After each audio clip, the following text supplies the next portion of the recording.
ഒരു സിനിമ എടുക്കുന്ന സമയത്ത് ഈ സിനിമ ഏത് തരം പ്രേക്ഷകരെ ഉദ്ദേശിച്ചിട്ടുള്ളതാണ്, ഏത് തരം പ്രേക്ഷകരെ സന്തോഷിപ്പിക്കാൻ വേണ്ടിയിട്ടുള്ളതാണ് എന്നൊരു തീരുമാനം സ്ക്രിപ്റ്റ് റൈറ്ററും ഡയറക്ടറും മറ്റ് അണിയറ പ്രവർത്തകരും എല്ലാവരും ഇരുന്ന് ചർച്ച ചെയ്യേണ്ട ഒരു ആവശ്യമുണ്ട്.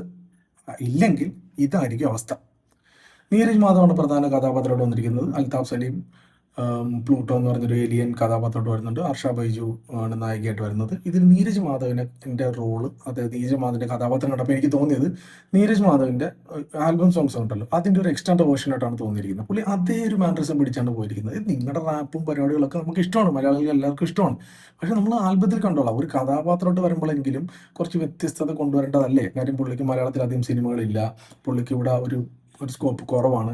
അപ്പം ഇങ്ങനത്തെ ഒരു അവസരം കിട്ടുന്ന സമയത്തെങ്കിലും കുറച്ച് വ്യത്യസ്തമായുള്ള കഥാപാത്രം പുള്ളി ചൂസ് ചെയ്യേണ്ടതായിരുന്നു എനിക്ക് പേഴ്സണലി ഒരു അഭിപ്രായമുണ്ട്. പിന്നെ അൽതാഫ് സലീം സത്യം പറയുന്നുണ്ടല്ലോ, നല്ല വെറുപ്പിക്കലുള്ള മനുഷ്യനാണ്. പുള്ളി എന്തോ വലിയൊരു കൊമേഡിയനാണെന്ന് കുറേ സിനിമാക്കാർ ഇങ്ങനെ തീരുമാനിച്ചു വെച്ചിരിക്കുകയാണ്. പുള്ളി കയ്യിൽ നിന്നിട്ടോളും എന്ന് പറഞ്ഞിട്ട് പുള്ളിക്ക് കുറേ കഥാപാത്രങ്ങൾ കൊടുക്കും. ഇതിലും പുള്ളി എന്തൊക്കെയൊക്കെയോ കാണിക്കാൻ ശ്രമിച്ചു എന്നല്ലാതെ ഒന്നും അങ്ങോട്ട് കയറി കൊളുത്തിയില്ല. പക്ഷെ ഒരു ഏലിയൻ ലുക്കിൽ പരിപാടിയിലും കാര്യങ്ങൾ വന്ന സമയത്ത് പുള്ളി കാണാനൊക്കെ ഒരു വൃത്തി ഉണ്ടായിരുന്നു. ഒരു ഏലിയനായിട്ട് നമുക്ക് തോന്നും. ആർഷ ബൈജു ഒരു നോർമൽ ഒരു നായിക എന്ന ലെവലിൽ പോയി. പിന്നെ കോമഡി ഉണ്ടാക്കാൻ വേണ്ടിയിട്ട് ഒരു സൈഡ് ട്രാക്ക് പോകുന്നുണ്ട് സൈഡിൽ കൂടെ. അതിൽ വന്നിരിക്കുന്ന അജു വർഗീസും വിനീത് തട്ടിലും ദിനേശ് പണിക്കരും കൂടെ ഉള്ള അവരുടെ ഒരു ഗ്രൂപ്പാണ്. ആ ഗ്രൂപ്പ് പറഞ്ഞ കോമഡികൾ ഒന്നും തന്നെ തിയേറ്ററിൽ ഏഷ്യയില്ല എന്ന് മാത്രമല്ല, ക്രിഞ്ചടിപ്പിച്ചു എന്ന് പറയാം, ബുദ്ധിമുട്ടിച്ച് ടോർച്ചർ ചെയ്തു എന്ന് പറയാം ഇവരെ കാണിക്കുന്ന സമയത്തുള്ള കുറച്ച് പരിപാടികളും കാര്യങ്ങളൊക്കെ. ഇത് നീരജ് മാധവന്റെ കൂട്ടുകാരനായിട്ട് വന്നിരിക്കുന്ന മറ്റേ സുബിൻ ടാർസൻ ആണ്. പുള്ളിക്കാരൻ റീൽസിലൊക്കെ അടിപൊളിയാണ്. പുള്ളി ഒരു പ്രത്യേക രീതിയിലാണ് റീൽസിലൊക്കെ പുള്ളി വരുന്നത്.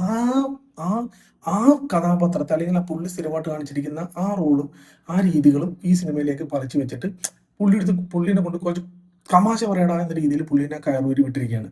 പുള്ളി പല കോമഡികളും ഉണ്ടല്ലോ, ഭയങ്കര ടോർച്ചറിങ് ആയിട്ടാണ് തോന്നിയത്. കാര്യം എന്താണ് ഇവരെല്ലാവരും കൂടെ കിടന്ന് കാണിക്കുന്നത്? നീരജ് മാധവ് ഒരു ഇന്റർവ്യൂവിൽ പറഞ്ഞത് നമ്മൾ CID മൂസ പോലത്തെ സിനിമയാണ് ഉദ്ദേശിച്ചിരിക്കുന്നത്. CID മൂസ പോലത്തെ സിനിമയാണ് ഉദ്ദേശിച്ചിരിക്കുന്നതെങ്കിൽ അതേപോലത്തെ ആക്ടേഴ്സിനെ കൊണ്ടുവരണം. അപ്പം CID മൂസയിൽ അഭിനയിച്ച ആക്ടേഴ്സിനെ ഒന്നും കൊണ്ടുവരാൻ പറ്റത്തില്ല, അവരെ പോലത്തെ ആക്ടേഴ്സ് ഇനി ഉണ്ടാവത്തില്ല.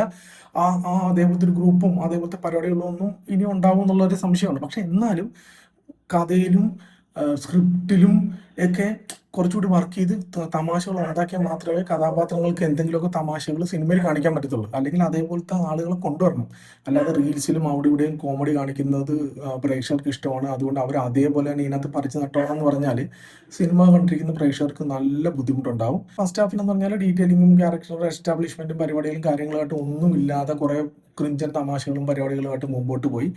രണ്ടാം പകുതിയാണ് കുറച്ചെങ്കിലും ഒരു ഭേദപ്പെട്ട രീതിയിൽ നിന്നത്. ഒരു അവസാന ഭാഗത്തേക്ക് വരുന്ന സമയത്ത് കുറച്ച് ഒരു മൂഡൊക്കെ കിട്ടി. വലിയ കുഴപ്പമില്ലാത്ത രീതിയിൽ കുറച്ച് കോമഡികളും കാര്യങ്ങളൊക്കെ അവിടെ ഇവിടെ ഒക്കെ വർക്കായി.